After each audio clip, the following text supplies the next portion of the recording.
Hello, hello. Hello, hello. Sorry, we were having some technical difficulties, and thank goodness Kevin is here to get us going in the right direction. I'm just going to do a brief announcement today. Neale is going to do an art show for us next week. And on Thursday of next week, up in that secret concrete room, we're going to have his art show there, and he's going to do a talk about his sculpture at 3:30. So we'll sort of open the room at around 3, and then he's going to do an artist talk about his sculpture and everything at 3:30. So please come and join us at that time, and I'm going to let him get going on High Renaissance and Mannerism. Thank you.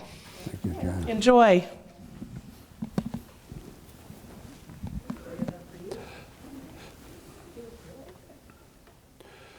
We're moving further along, of course, in the Renaissance today. We're well into the 1500s. And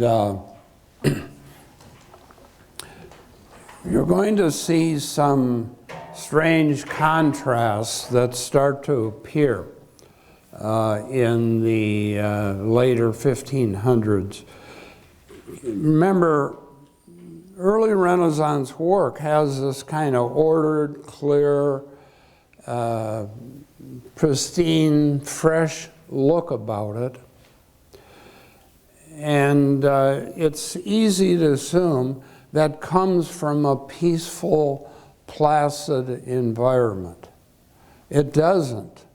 Florence has always had a complex, sort of troubled political history. And that history starts to get more complex and even more troubled as we move well into the 1500s.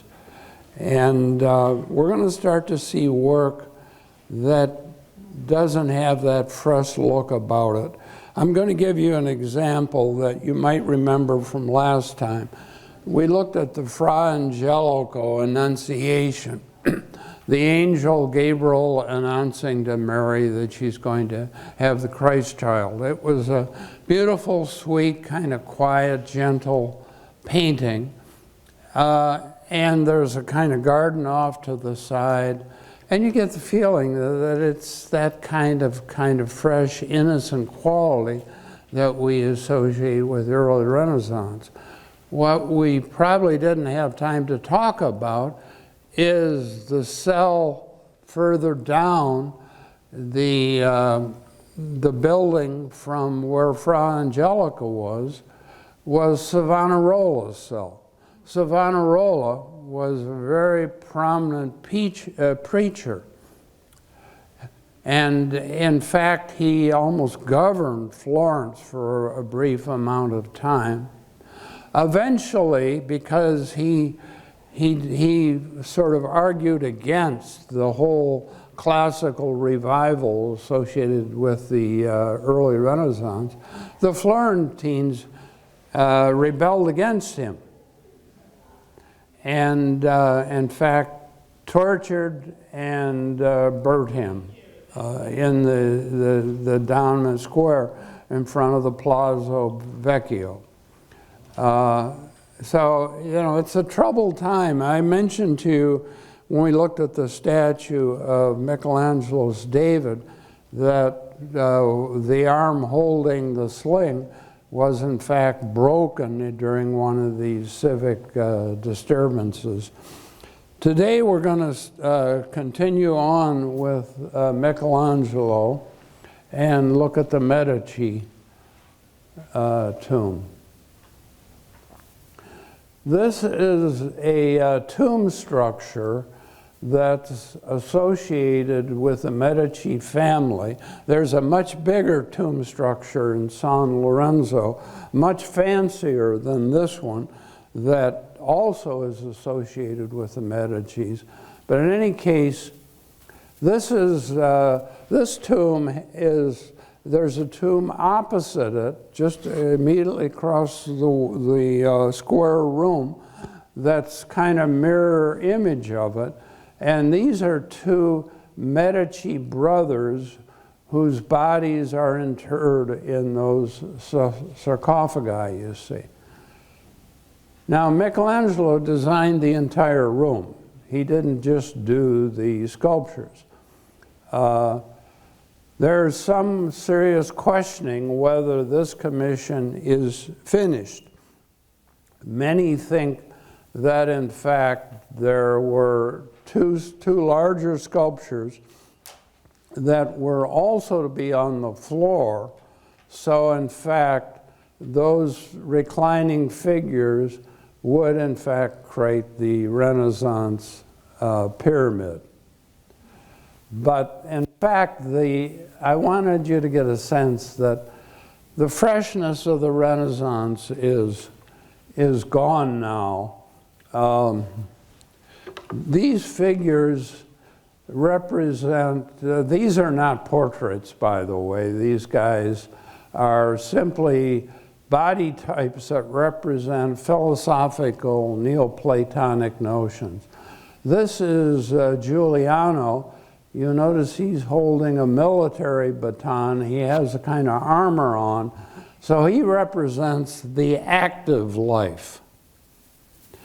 Opposite him, with a mirror image tomb, is Lorenzo, who is kind of got his head on his hands thinking, and he represents a contemplative life. Beneath these figures, who as I say, are symbolic representations, they're not intended to look like either of the deceased, you have the times of day. In this particular image, you have night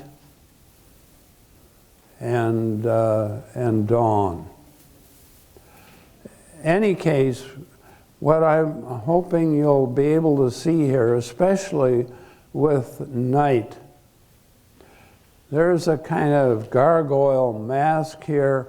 There's an owl between her legs. The ornamentation here behind the sculptures are a series of sort of death masks carved in a kind of coping. And art historians have argued for a long time if this is the final image, because it looks like the figures are going to slide off of that sarcophagus. They, of course, are properly attached, and there's no danger of doing that, but visually it looks that way. Anyway, this came from a troubled time in Michelangelo's life, and so it's not a happy image of death. You get that in the sense of these figures representing time. Notice how the bodies are twisted, and they don't have a peaceful, reclining look at all. Later on in this lecture, I'm going to show you a reclining nude that has a very peaceful, quiet look. These figures don't have that quality at all. And the other thing I want you to sense, and this prepares us for the next image we're going to look at, Michelangelo respected the classical orders, but he did all kinds of weird things with them. He was sculpture and architecture are kind of together.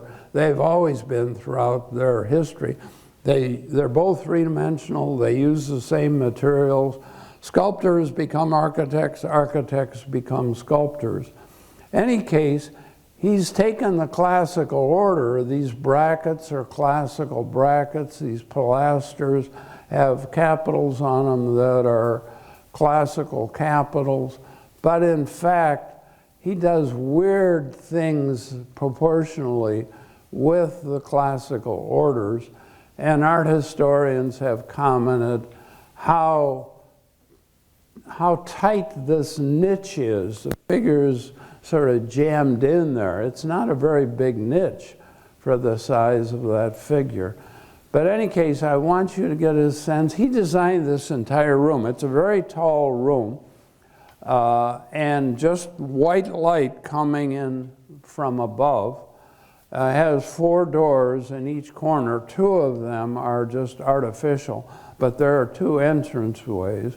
I've been in this room quite a bit of time studying these works. But anyway, you see there's a kind of a troubled quality here that sort of gives us some sense that this is not the happy pyramidal form that we associated with the early Renaissance. Now, can we see the next one, please? This, of course, you probably all recognize. This is St. Peter's Cathedral, but it's the backside of the cathedral, because the backside represents Michelangelo's plan for the building. The building, according to Michelangelo's plan, was meant to be a symmetrical building with the dome in the center and then 4 arms with domes on either arm. And it gives you a bigger, more dramatic example of the way Michelangelo played with the classical orders. For instance, these giant pilasters are not something you see in classical Greek or Roman architecture. Typically, the Greeks and Romans did the orders. If you had a multiple-storied building, you have a set of columns for each level. So, for instance, a Colosseum would be an example of that. Doric, Ionic, and Corinthian, as those layers move up. Michelangelo is credited, him and Alberti, with developing these colossal orders that unify a large building like this. The current building has a long apse added to it because the priests never really liked these central plan churches.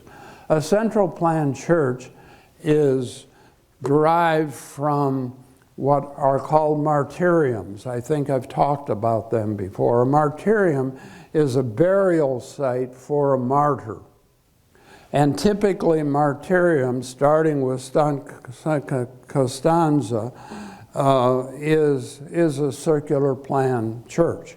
And the altar typically is over the burial site of the person commemorated, and often the altar itself would be a sarcophagus. And the metaphor in the early church, of course, is, and the orientation of that altar is towards the east, and the sun would rise over the altar, and of course that's a metaphor for resurrection. Well, St. Peter's is in fact a martyrium design, because this is supposedly the burial site of St. Peter. In fact, I've been down where the burial site is, but in fact the remains have disappeared. There's all kinds of theories about who took them, no serious evidence. But in any case, the church plan was meant to be that kind of a structure. Now, Michelangelo did this at the very end of his life. He was in his 90s when he was working on St. Peter's, and he had a sense of all of the sort of egoism of his early career. He felt very guilty about that. And so he took over this plan for Bramante, who was a prominent Renaissance architect we've seen earlier, and completed the building without fee. He wasn't paid at all. It simply his act of contrition. And the very fact that he felt that sense of contrition starts to tell us something about this idea of the artist as an independent genius. Leads to a kind of dangerous egoism that's in conflict, in tension with the Christian faith. And this whole idea of conflict, tension, complex imagery is where we're going. And in fact, the style we're going to be talking about a little later on in this lecture is directly derived from Michelangelo. But before we do that, we need to go someplace other than Rome and Florence. And can we see the next one?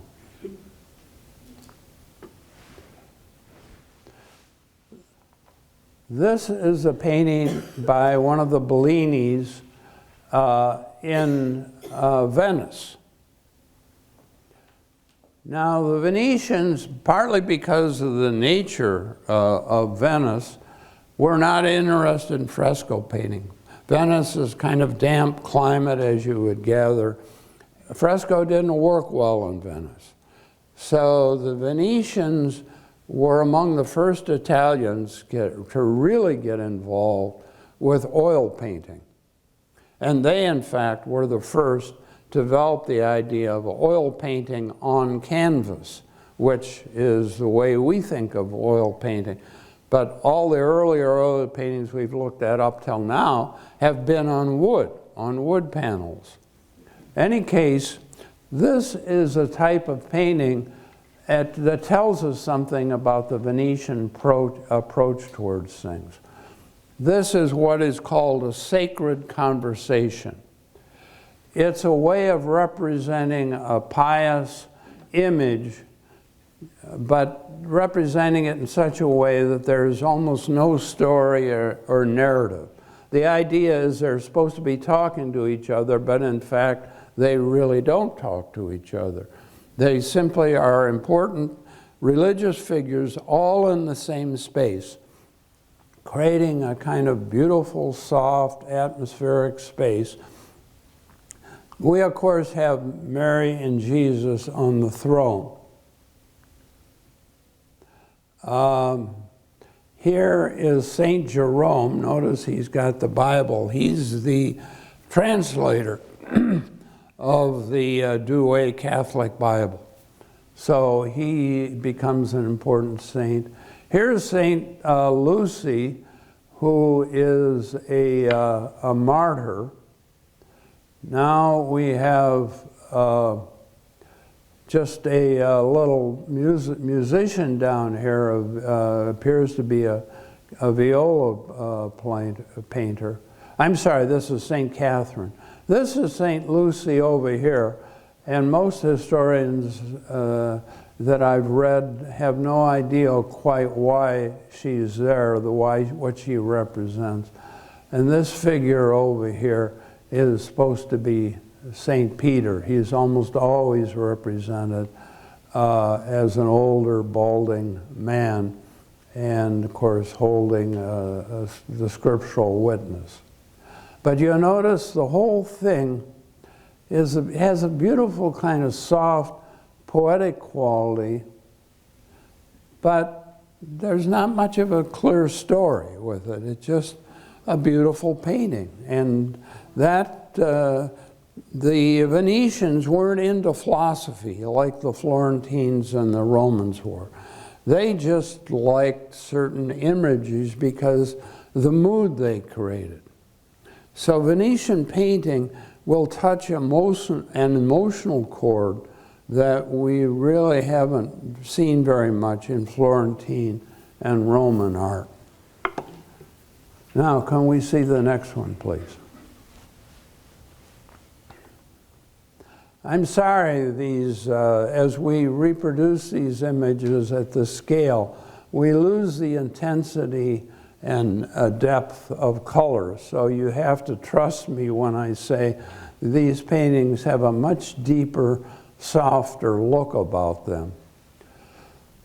Now, there's arguments in the art world who painted this.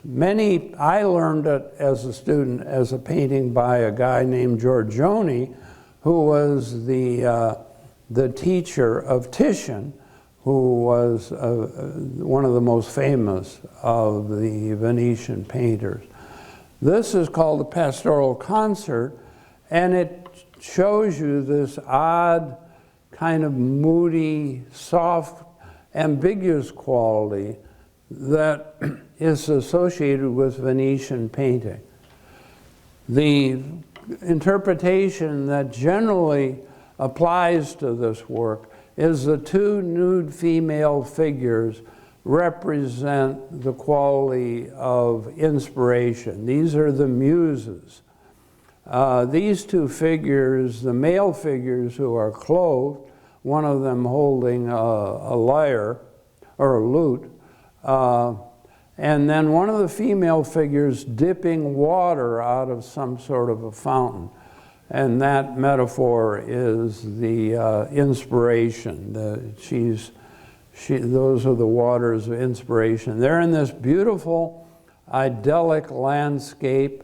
You see a shepherd off to the side here, some sort of villa in the background. One of the other muses holds a pipe, and by pipe I mean musical instrument, not for smoking. And there's this just odd, what's the narrative? What's the story here? There is no clear story.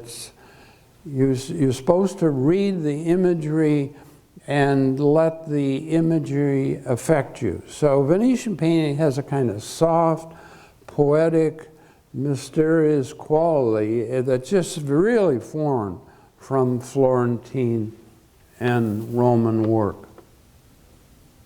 Now, can we see the next one, please? This particular painting is for sure by Giorgione. There's something odd about the image you're looking at here. I've seen the painting, it's in Venice. I think the painting is a little more vertical than somehow it shows up in the image here. In any case, the Tempest, it gets its name because it appears, and again, the real painting is much darker than what you see here. We see this sort of storm in the background. There's some sort of a city shape here, some sort of a river, body of water, kind of a footbridge over it.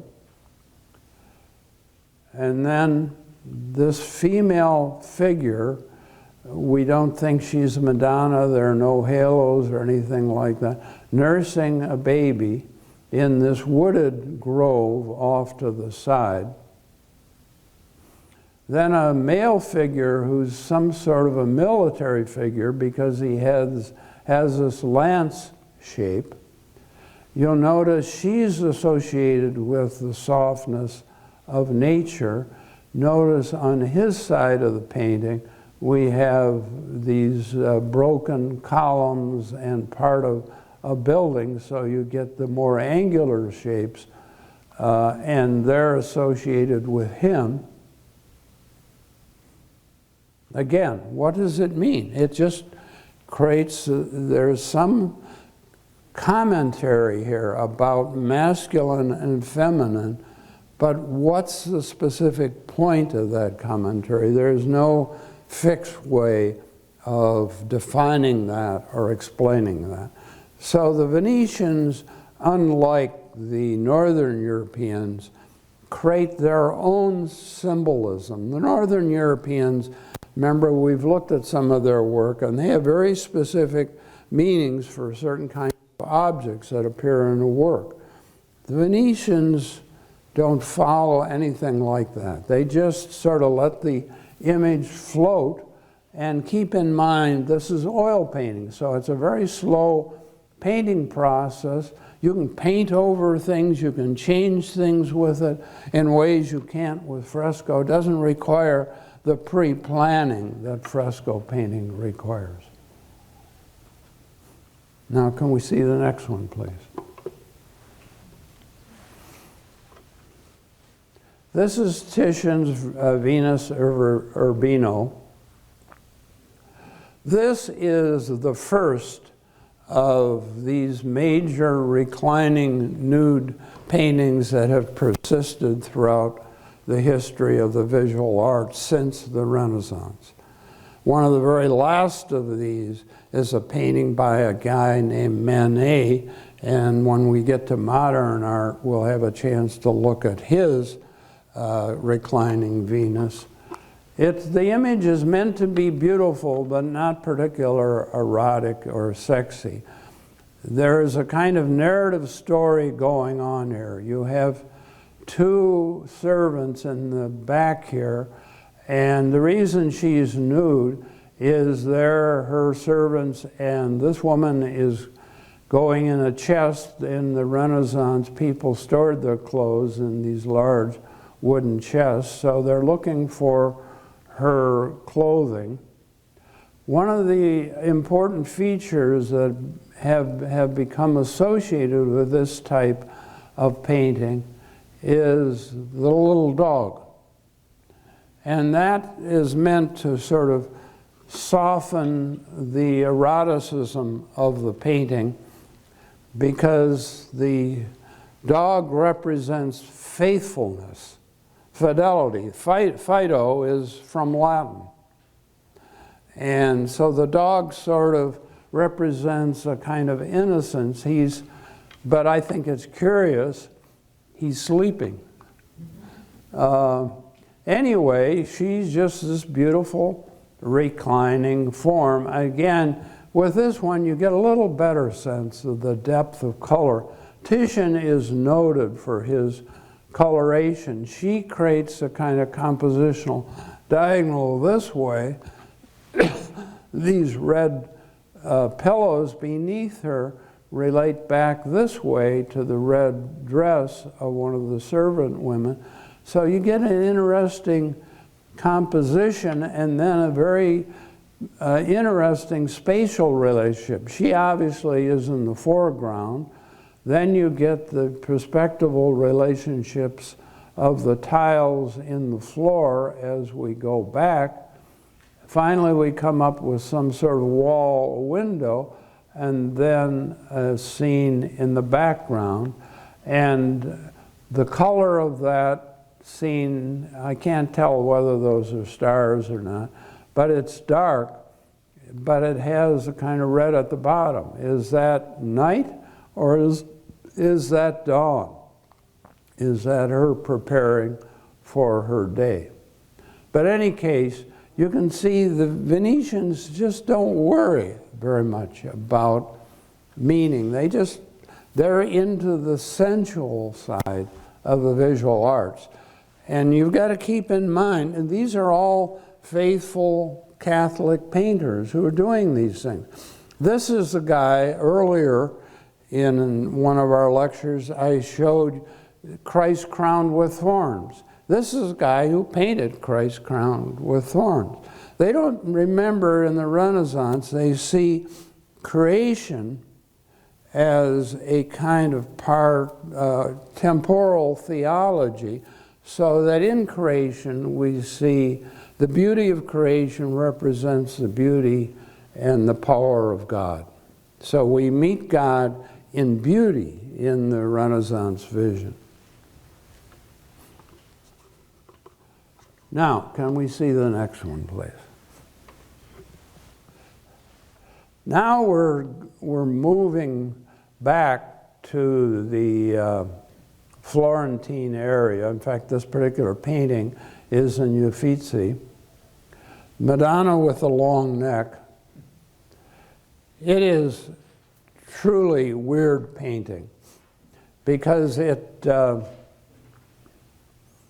it's trying to deal with the odd symbolism associated with Florentine work, but in a way that's confusing and ambiguous. First of all, the subject matter here is an enthroned Madonna with this reclining Christ child that's unusually long, and he looks like he's in some sort of sexual ecstasy or something. It's just weird. She, of course, has a long neck. Look at the scale of her body to the scale of her head. It's not at all normal human proportionality. Then you have what's supposedly a kind of innocent look here. These are supposed to be all angels who are kind of looking on and curious about seeing the Christ child. But one of them gets this fully exposed leg, and then as we look in the background, and it's hard to figure out where are we in this space. There's some drapery back here, but there's no wall behind that drapery. And as we go back in space, we have a series of columns. At the base of them, you actually can see individual columns. When you get to the top, you don't see them anymore. And then this strange figure that some people regard as some sort of prophetic figure. You notice he has a scroll, and he's looking off to the side. This is what we typically call mannerism. It works with the idea of the manners that we associate with the Venetian art, but mixes it with this odd Florentine approach towards things. And it's hard to figure out what's going on here. Look at the size of her hand.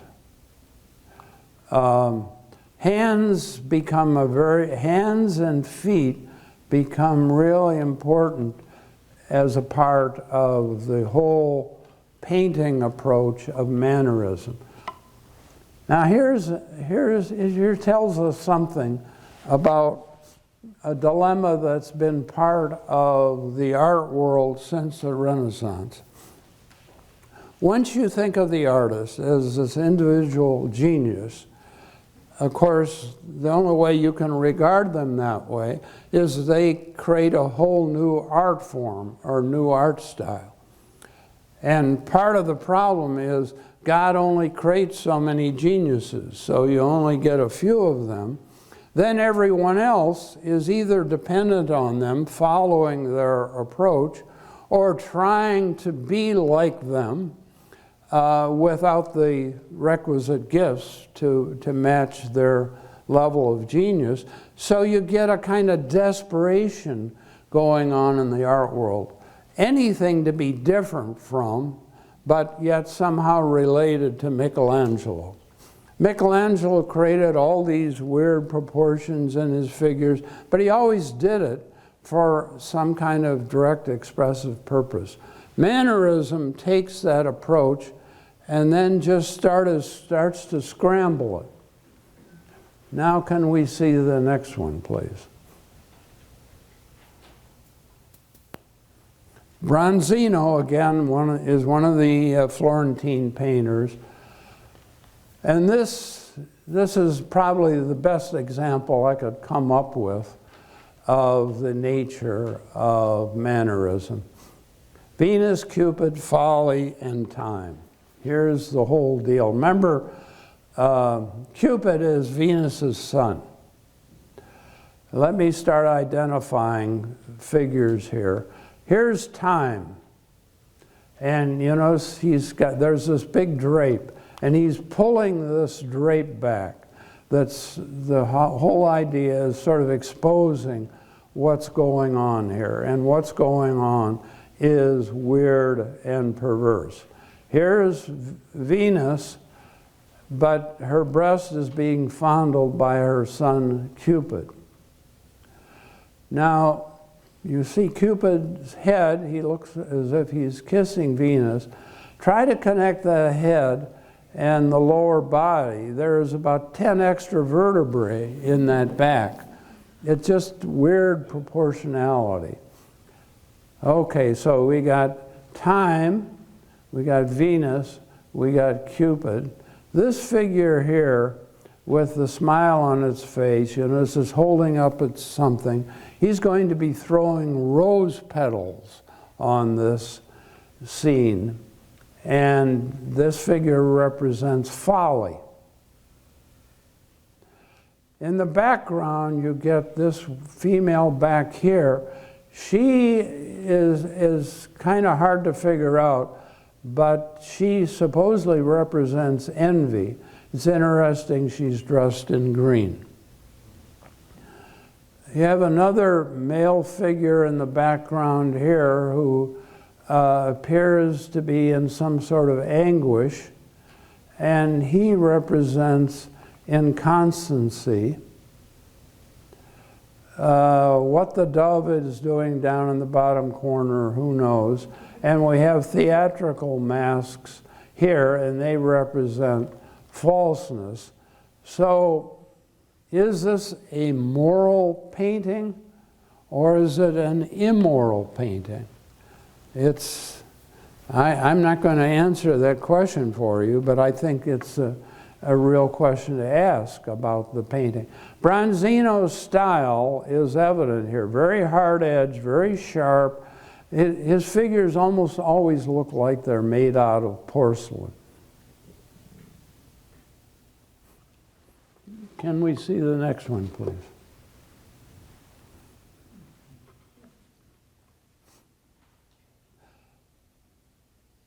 This is a hard painting to talk about simply because I don't know very much about it. I've never heard of the artist, and I'm not at all sure how to pronounce her name. But I wanted you to see this simply because, and I'm honestly telling you, I'd never seen this painting before until I came across it as I was studying this time. I wanted you to get a sense of the role of women in the visual arts. And all of a sudden, when I studied art history, I'd never heard about her, never seen any paintings by her. We're starting to see women artists getting represented in the art history books. And one of the reasons you don't have a lot of women artists in this time, remember the way you learned to be an artist would be a part of a workshop. Now, to be a part of the workshop, you live there.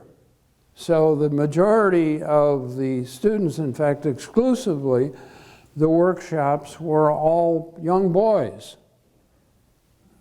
And therefore, during the morality of the time, there's no way a woman could live there and study with those guys. Typically what we find is the women artists we know about become daughters of prominent painters.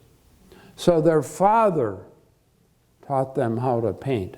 They didn't learn it in the workshop the way the males of the time did. And I'm showing you this thing simply because you can see how she's completely out of mainstream painting. Mainstream painting at this time is Mannerism and actually proto-Baroque. You notice the dating 1580s here. And yet this painting has a kind of gentleness and a kind of authenticity, kind of innocence about it. These are her sisters and brother. It's a beautiful painting, but completely out of the mainstream and totally forgotten probably for hundreds of years. I'll do the best I can as we move along in art history to highlight a couple of these women artists, but I'll just warn you ahead of time, there won't be many of them. There are only a few of them. But some of them are very gifted and very well connected. What we know about her is, in fact, she knew Michelangelo and was a very close relationship to Michelangelo. A very elderly Michelangelo, I might add. Can we see the next one, please?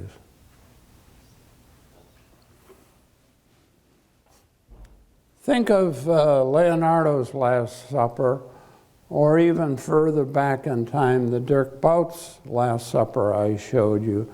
This is a Tintoretto Last Supper. Tintoretto, again, of course, is a Venetian painter.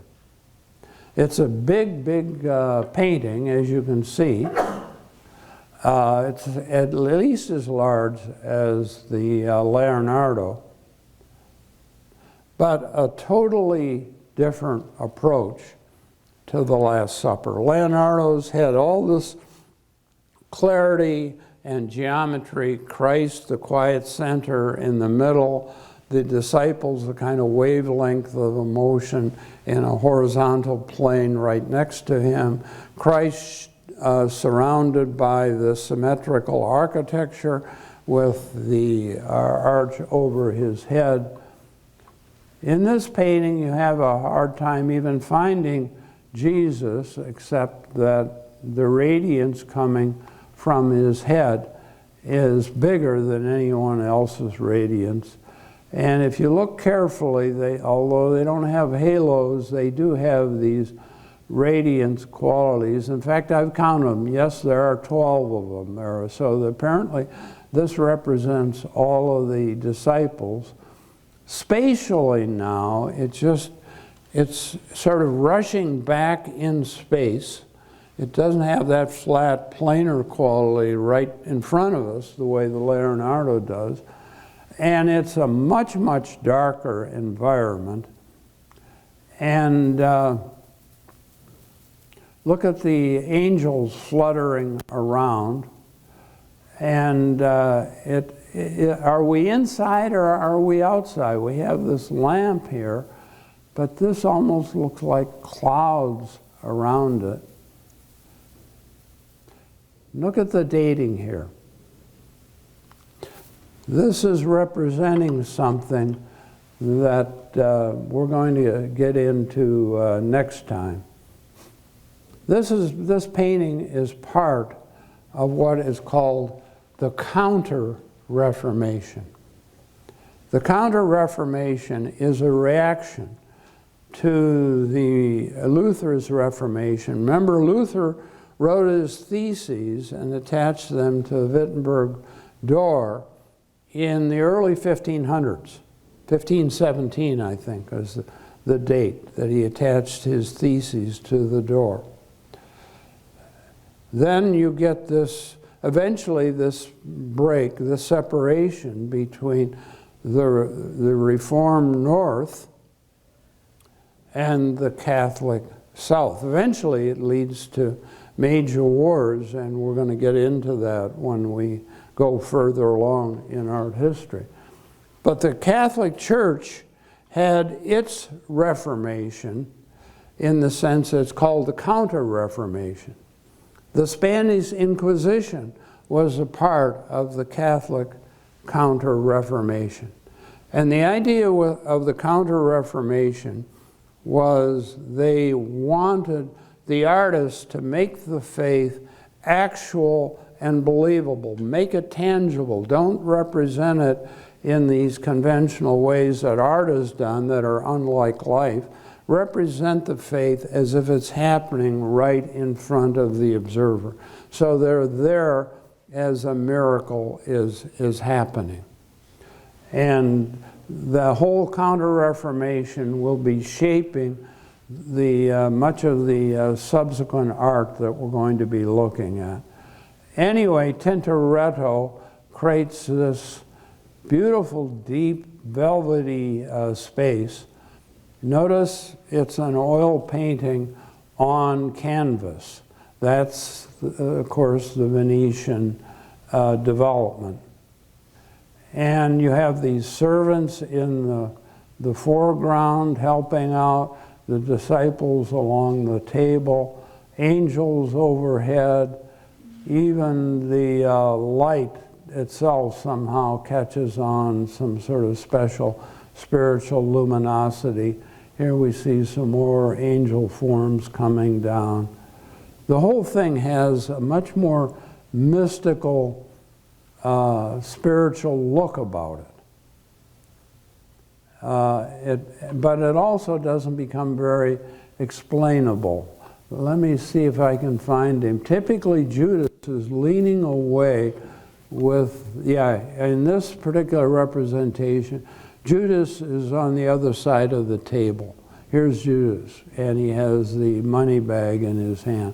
In the Leonardo version, he's on the same side, he's next to Jesus, but he's leaning away from Jesus.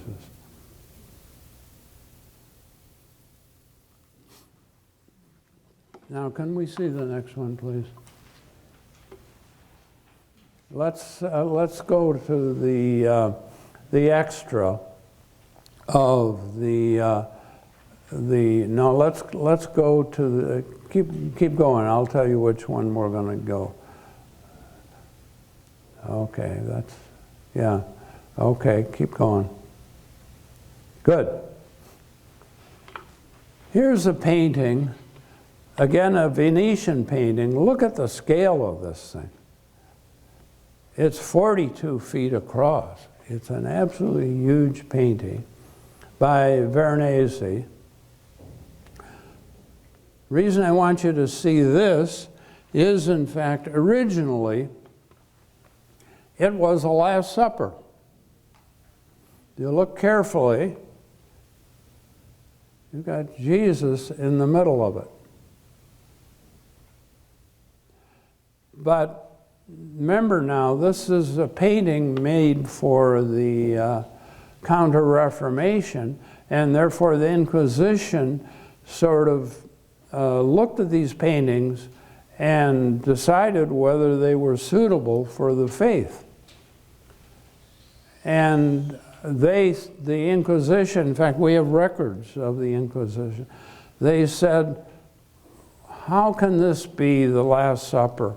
You have dogs, you have dwarves in the painting, you have what looks like rowdy fights and so on going on in the side of the painting. It's this massive, weird event in this grand classical space that would have had nothing to do with the actual space where Jesus held the Last Supper. And of course they said to him, well, you've got to change it. You've got to make it orthodox. His solution to that was he changed the title of it. This is Feast Now in the House of Levi. So you can get away with the dogs and the dwarves and the rambunctious character of the whole painting. But you notice the painting, all of his work was huge like this. And keep in mind, he's Venetian. Now, Venetian is a party city. And it's questionable whether a painting like this could be done anywhere but Venice. They're used to these festivals with the masks and all of that. And so anyway, that gives you a sense of what's happening as we start to get ready to move towards the Baroque and Rococo eras. But we're not going to be there yet. Next week we're going to get into the Renaissance in the North. And some great artists are painting and sculpting in the North, and we haven't seen them at all yet. Okay, let's go back on the extras. Let's go back to the Pontorma. No, keep going back. Keep going back. That's the one, yeah. Okay, It's another really good example of Mannerism. This painting was actually in a church that I would walk by each day when I was coming down the hill from our apartment into the center of Florence. It's San Feliciata, and it's right at the doorway of the church, and there's a metal grill all around it, so you can't get very close to it. And it's like a lot of these things that are a part of tourist Florence. If you want, the painting is, there's not much light around it. So the painting is kind of in the dark. And if you want to get a close-up of the painting, you have to put a euro in this box next to this gate, and all of a sudden the painting lights up. But in fact, I like the painting in this dark, mysterious space. It's just a weird painting. Again, look at the odd colors going on here. Look at this weird pink shape, odd bending of this figure's back. There is a kind of odd spaciness about the faces and the expressions on the faces. It's a traditional deposition scene that's taking Christ's body down for the cross and preparing to deposit in the tomb. The thing that's especially interesting about it is its coloration. There is not one unmixed color in this painting. It's just all complex colors mixed with each other and with gray. There's nothing clean or clear or sharp about it.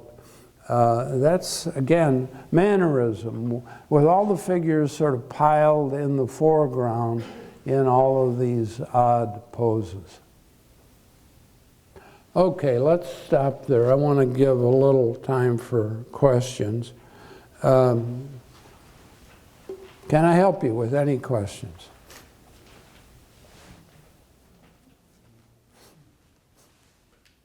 Yes? When they painted this, did they have models or something? Or? We don't know for sure. Sometimes we'll have an artist sketchbook from the period, and we'll see drawings representing the composition. Other times it appears, keep in mind, if it's done in oil, you can sketch it, you can do it right on the panel itself. For instance, Rembrandt, many of his paintings, we've now been able to x-ray them and find out he changed his mind all the time. He would have a figure painted in, and then he'd paint over it and do a different figure on top of that. So I have no idea how Pontormo did this. He was a very complicated, troubled personality, and this particular painting sort of gives us some sense of that. He actually was a teacher of Bronzino, the guy who did Cupid, Folly, and Time. He eventually committed suicide. So I want you to get a sense the Renaissance starts out in a certain way, but it doesn't end up that way. It starts out in a kind of optimism and ends up in a kind of somewhat troubled sort of place in the world. You get a sense that there's a kind of tragic loss here, but the composition is so tangled together that doesn't bring any order to that loss. It's just loss. It's just confusion. Can we see Yes. more of the extras? Can we see a little bit more of the extras? More, oh yes, okay, let's back up or go where we are with our extras. That's a Titian assumption of version. Needless to say, it's, we don't have our measurements there, but it's a huge painting. And you can see the Venetian sort of prepares us for the Baroque. There's a look about this thing that carries on that sort of Baroque quality of figures floating in this ethereal, powdery heaven. And here, of course, it's the Virgin, and then these figures reaching up for her, the angel buoying her up, and there we've got God the Father with angels on either side. at the very top of it in this kind of bright radiance with the clouds surrounding God the Father. So you notice the colors at the bottom of the painting are heavy and dark. So they create a kind of weight. Now don't assume because these guys are realists, people think realism somehow, it's all to do with the subject matter. It doesn't. Good realism has as much to do with composition and color than it has to do with the subject matter. So he creates the feeling of this painting by creating this dark, heavy mass, and notice this kind of coherent horizontal unit down there. And then you get this inverted C shape upward, like a canopy or something pulled up towards heaven with, of course, the Madonna at the top. And notice how the color gets lighter and lighter as we go up. But then at the very top, to give us a sense of the mystery of God the Father, you notice you go back to the dark part of the palette that we see in the bottom of the painting. And by the way, the colors you see there, those, any of you Catholic are aware, the Virgin is almost always represented with the red and blue colors. They're symbolic colors. Can we have the next one, please? Have we used up all the extras? Okay, this is Bronzina's portrait of a young man. And he's the guy who did Venus, Cupid, Folly, and Time. Now, a portrait supposedly should show us not only what someone looks like, but something about who they are.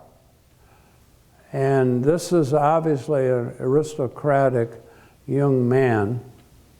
Notice his position is such that he's above us. He's looking down at us. And you notice his pose is sort of kind of commanding. He's got a book, so he somehow is representing learning and so on. And there's something just arrogant looking about the whole thing.